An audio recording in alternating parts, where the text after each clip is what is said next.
আমি সুইসাইড করি নাই, সবাই জেনে রাখেন। পরিমনির সংবাদ সম্মেলনের পরে সকালে মামলা গ্রহণ। দুপুরে প্রধান আসামি নাসির সহ 5 জনকে গ্রেফতার করল পুলিশ। দেশি বিদেশি মদ সহ মাদক জব্দ। সংসদেও আলোচনায় পড়ি। সিনোফার্ম ফাইজারের 12 লাখ টিকা দেয়া শুরু আগামী সপ্তাহেই। লাগামহীন করোনা সংক্রমণে প্রকট আইসিইউ সংকট। চট্টগ্রামেও ভারতীয় ভ্যারিয়েন্ট শনাক্ত। কিডনি ও লিভার জটিলতায় বারবার জ্বরে ভুগছেন বেগম জিয়া। দ্রুত উন্নত চিকিৎসার তাগিদ মির্জা ফখরুলের। জন্মদিন নিয়ে রিটকে কটাক্ষ। এবং 1 যুগ ধরে কারাবাস। সম্পত্তি হাতাতে মামলাবাজ সিন্ডিকেটের একের পর এক জাল। হদিস নেই বাদীর, এখন থেকে মামলা করার আগে জাতীয় পরিচয়পত্র জমার নির্দেশ।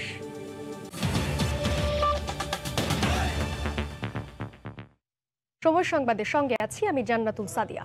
ঢাকাই সিনেমার জনপ্রিয় চিত্রনায়িকা পরিমনির সংবাদ সম্মেলনের পরই নড়ে চড়ে বসেছে পুলিশ। ধর্ষণ হত্যা চেষ্টা ঘটনার 4 দিন পর ব্যবসায়ী নাসির উদ্দিন ও ঘটনার দিন পরিমনির সঙ্গী অমিত সহ 5 জনকে গ্রেফতার করেছে পুলিশ। দুপুরে রাজধানীর উত্তরার একটি বাসায় অভিযান চালিয়ে তাদেরকে গ্রেফতার করা হয়। এ সময় তাদের কাছ থেকে উদ্ধার করা হয়েছে বিদেশি মদ সহ অন্যান্য মাদকদ্রব্য। আমি না কথাগুলো বলতে, আমি লাইনগুলো কেমনে বলবো আমি বলতে পারতেছি না।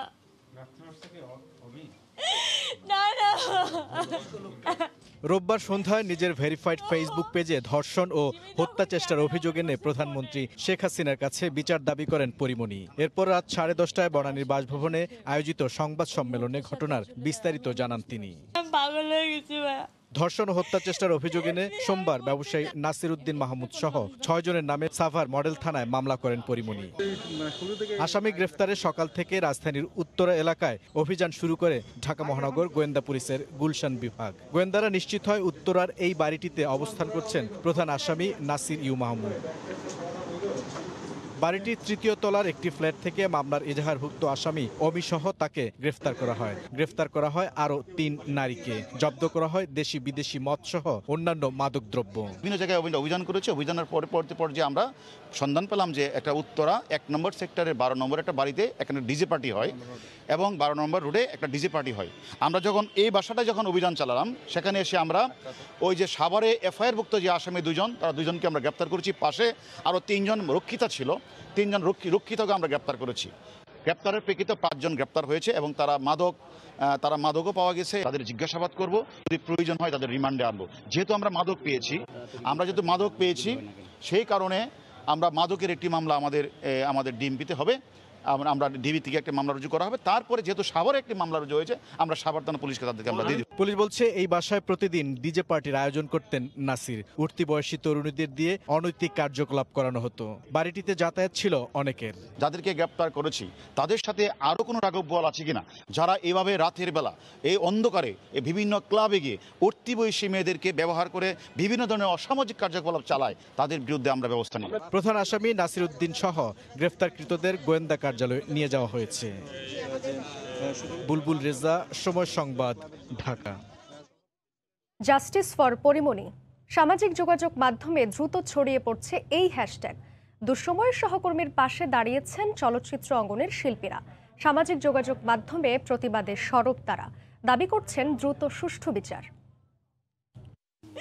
আমি আজকে মরে গেলে আমি সুইসাইড করি নাই, সবাই জেনে রাখেন। ঢালিউডের জনপ্রিয় নায়িকা পরিমনিকে ধর্ষণ ও হত্যা চেষ্টার ঘটনা জানার পর থেকে সরব সোশ্যাল মিডিয়া। সাধারণ মানুষ ঘটনার পর থেকে প্রতিবাদ জানান, কিন্তু প্রথম দিকে তার সহকর্মীরা নীরব থাকলেও দিন বাড়ার সাথে সাথে তারাও নিজেদের অবস্থানের জানান দেন।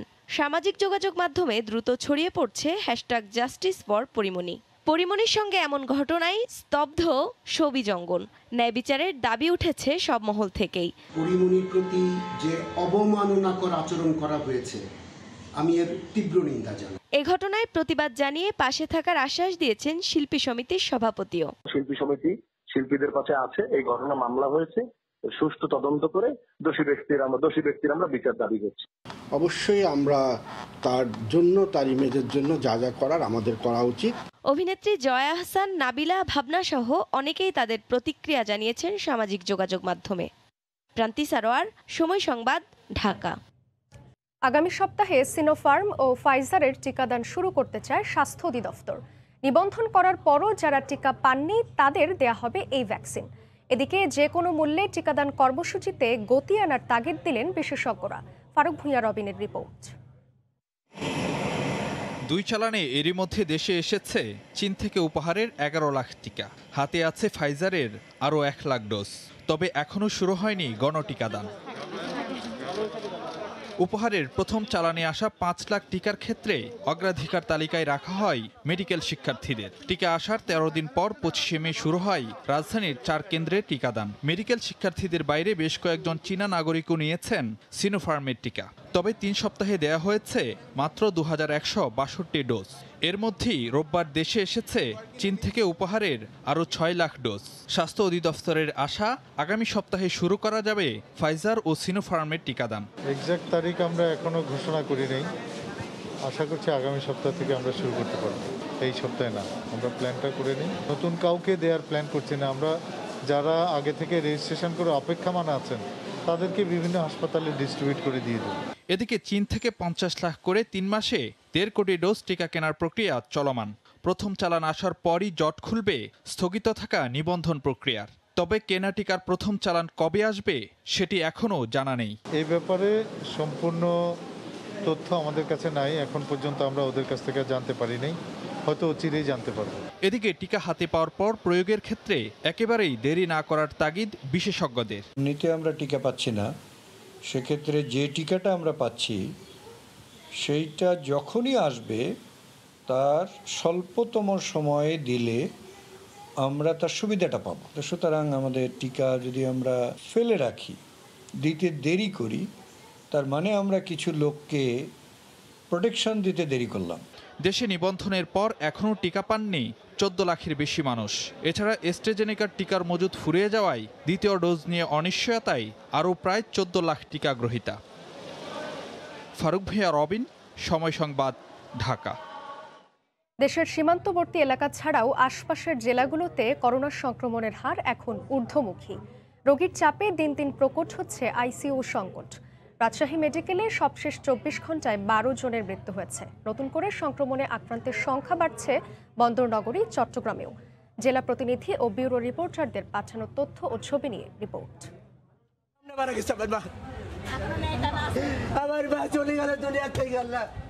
প্রতিদিনই পাল্লা দিয়ে বাড়ছে করোনায় আক্রান্ত ও মৃত্যুর মিছিল। হাসপাতালগুলোতে শয্যা সংকট প্রকট। এতে ধীরে ধীরে সংক্রমণের উচ্চমাত্রা সারা দেশে ছড়িয়ে পড়ার আশঙ্কা দেখা দিয়েছে।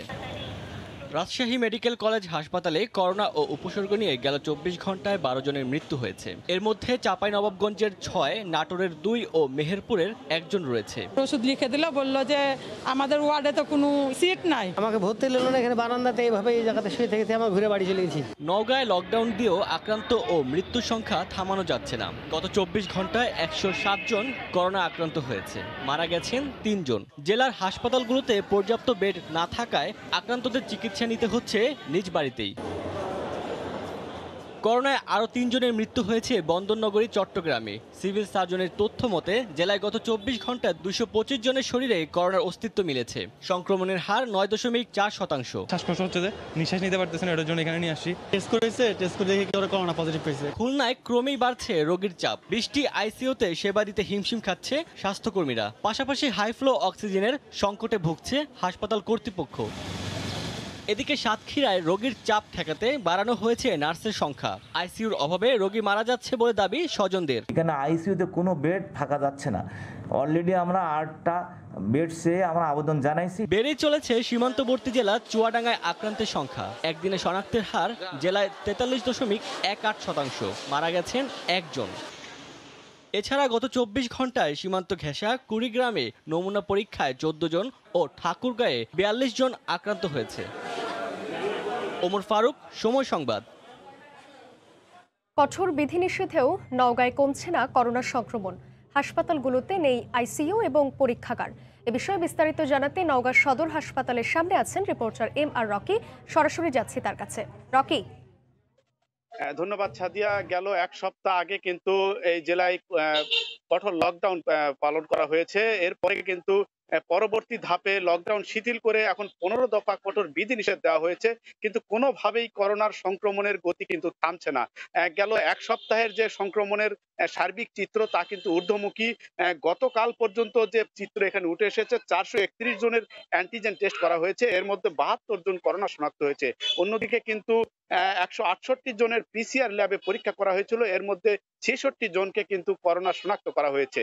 তবে জেলা স্বাস্থ্য বিভাগ বলছে সংক্রমণের হার কিন্তু 25 থেকে লাফিয়ে কিন্তু এখন 28-এর দিকে ছুঁই করছে। এভাবে কিন্তু সীমান্তবর্তী যেসব গ্রাম অঞ্চল রয়েছে এই জায়গাগুলোতে কিন্তু সংক্রমণের হার আরো এক দফা বেশি লক্ষ্য করা যাচ্ছে। বিশেষ করে নওগাঁর সাপাহার, নিয়ামতপুর, পোরশা এই এলাকাগুলোতে কিন্তু সংক্রমণের হার সার্বিক জেলার যে স্থানীয় অ্যান্টিজেন টেস্ট করা হচ্ছে এর মাধ্যমে বেশি ফুটে উঠছে। তো জেলা স্বাস্থ্য বিভাগের পক্ষ থেকে কিন্তু বিভিন্ন অ্যান্টিজেন পরীক্ষার উপর জোর দেওয়া হয়েছে, তবে জেলায় PCR ল্যাব না থাকার কারণে কিন্তু যে ফলাফল এটা কিন্তু দীর্ঘ বিলম্বিত হচ্ছে। এ কারণে কিন্তু স্থানীয় বাসিন্দারা বলছেন যে পরিমাণ সংক্রমিত হচ্ছে সেই তুলনায় কিন্তু পরীক্ষা করা সম্ভব হচ্ছে না। অন্যদিকে কিন্তু ICU না থাকার কারণে কিন্তু এই জেলায় যে স্বাস্থ্য সংকট এটাও কিন্তু অনেকটা ঝুঁকির মধ্যে রয়েছে। স্থানীয় বাসিন্দাদের এরকম একটি কথা বারবার কিন্তু বলা হচ্ছে। তবে গত এক সপ্তাহে কিন্তু অন্তত 11 জনের মৃত্যুর এ জেলায় খবরে উঠে এসেছে। গত 24 ঘন্টায় মৃত্যু হয়েছে 3 জনের। তো সব মিলে কিন্তু সংক্রমণের হার এখন পর্যন্ত এ জেলায় কিন্তু ঊর্ধ্বমুখী এবং সংক্রমণ কমানোর জন্য জেলা প্রশাসনের পক্ষ থেকে 15 দফা কঠোর বিধিনিষেধ দেওয়া হয়েছে। তো সাদিয়া, এই ছিল নওগাঁর করোনা পরিস্থিতির সবশেষ খবর আমার কাছে। করোনা পরিস্থিতি নিয়ে সবশেষ জানাতে নওগাঁ থেকে যুক্ত ছিলেন রিপোর্টার MR রকি। করোনার দ্বিতীয় ঢেউয়ে সীমান্তের বিভিন্ন জেলায় ভারতীয় ধরন শনাক্তের পর এবার চট্টগ্রামেও মিলল ডেল্টা ভ্যারিয়েন্ট।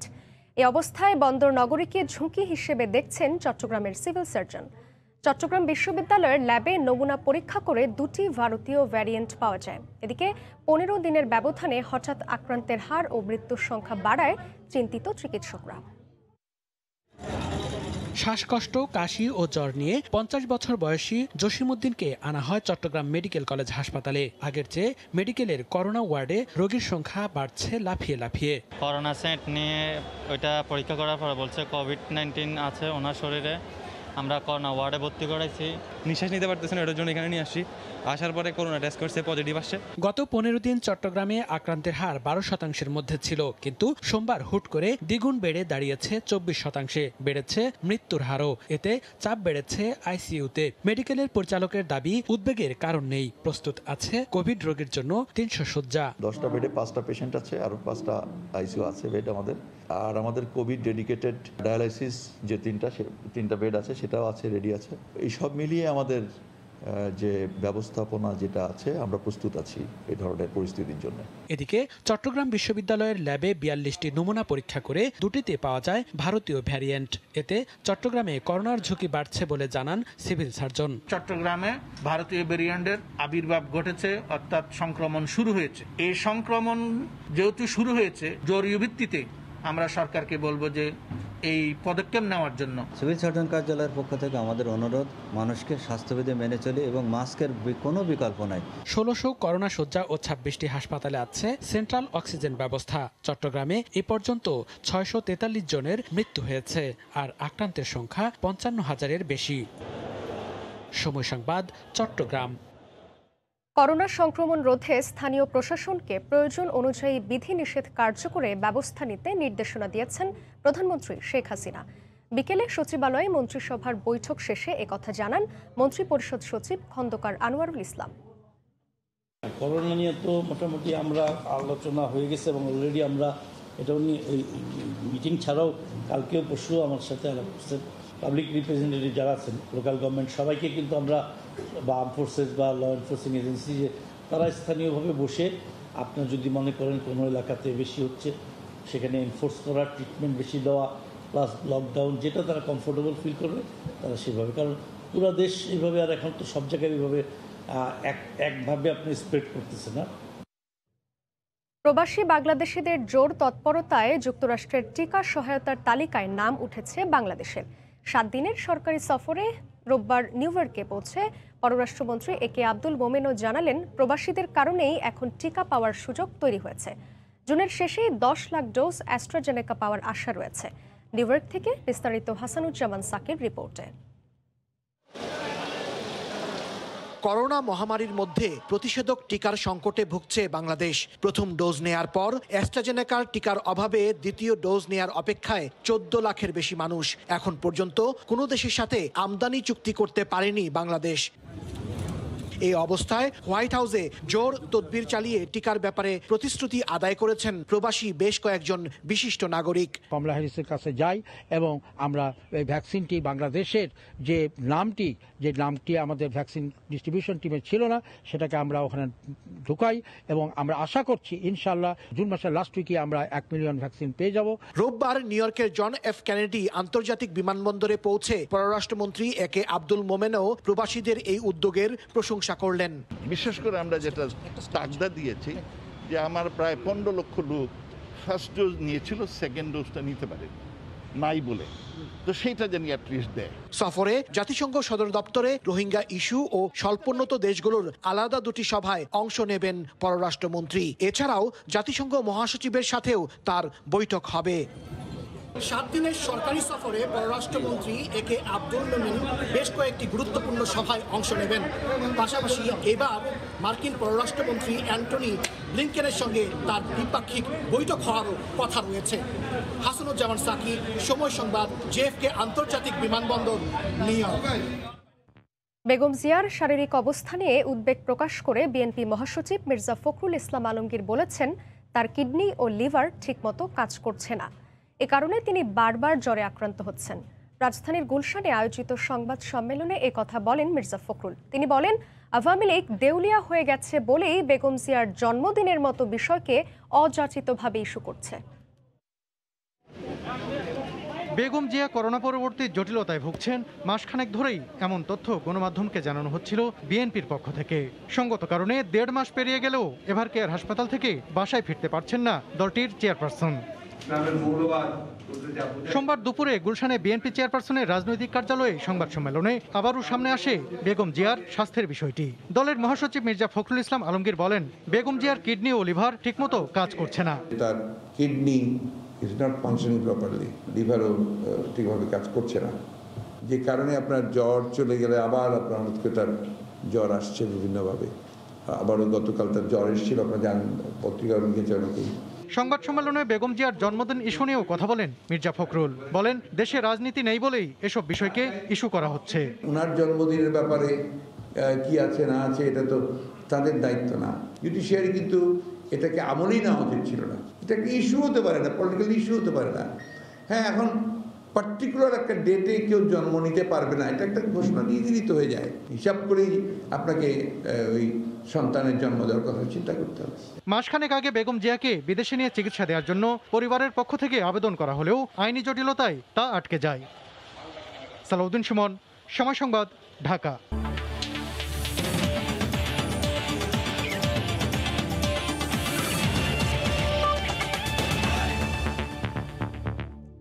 আইসিসির মে মাসের সেরা ক্রিকেটার নির্বাচিত হয়েছেন tiger wicketkeeper batsman Mushfiqur Rahim.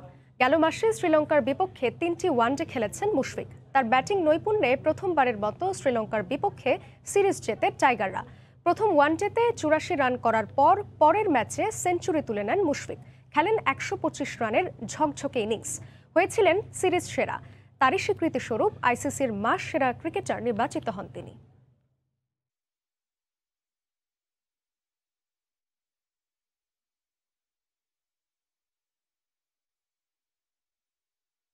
করোনার প্রকোপে শঙ্কার মুখে পড়েছে টাইগারদের জিম্বাবুয়ে সফর।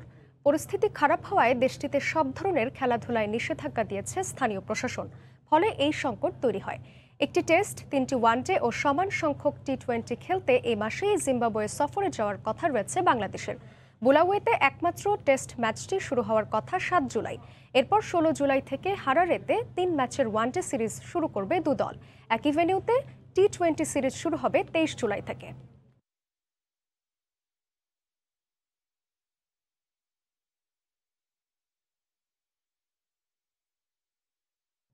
এ পর্যায়ে শীর্ষ সংবাদ জানিয়ে দিচ্ছি আরেকবার। আমি আজকে মরে গেলে আমি সুইসাইড করি নাই, সবাই জেনে রাখেন। পরিমনির সংবাদ সম্মেলনের পরেই সকালে মামলা গ্রহণ। দুপুরে প্রধান আসামি নাসির সহ 5 জনকে গ্রেফতার করল পুলিশ। দেশি বিদেশি মদ সহ মাদক জব্দ, সংসদেও আলোচনায় পরি। সিনোফার্ম ফাইজারের 12 লাখ টিকা দেয়া শুরু আগামী সপ্তাহেই। লাগামহীন করোনার সংক্রমণে প্রকট আইসিইউ সংকট। চট্টগ্রামেও ভারতীয় ভ্যারিয়েন্ট শনাক্ত। এবং কিডনি ও লিভার জটিলতায় বারবার জ্বরে ভুগছেন বেগম জিয়া। দ্রুত উন্নত চিকিৎসার তাগিদ মির্জা ফখরুলের। জন্মদিন নিয়ে রিটকে কটাক্ষ। এ ছিল এখনকার মতো, সঙ্গে থাকুন সময়ের।